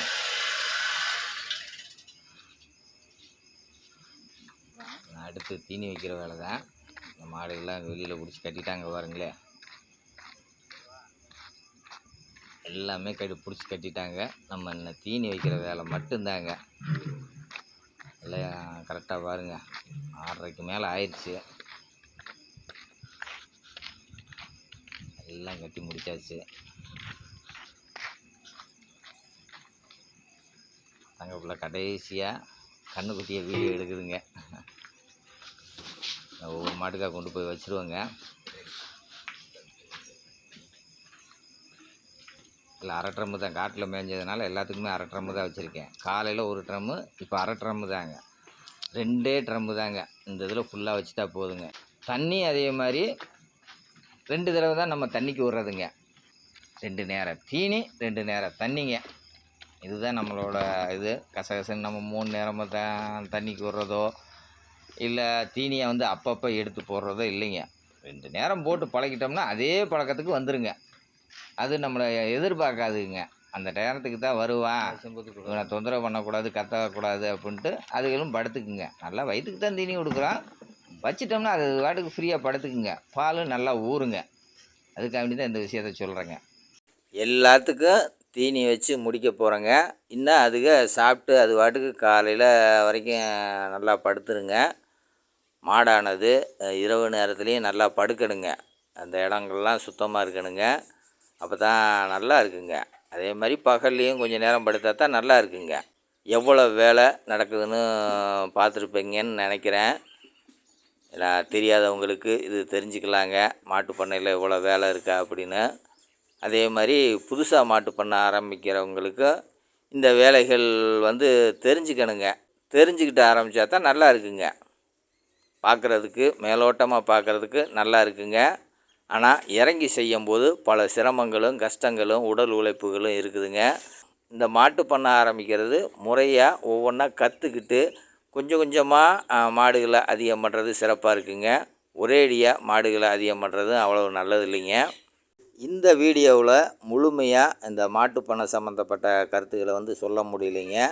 என்னோடய சேனலில் பல விஷயங்கள் சொல்லியிருக்கேங்க. அது உங்களுக்கு தேவைப்படலாம், வேறுனா போய் பாருங்கள். இது தாங்க மாட்டுப்பண்ணையில் ஒரு நாள் வேலை. மீண்டும் ஒரு பதிவில் சந்திப்போம். நன்றி, வணக்கம்.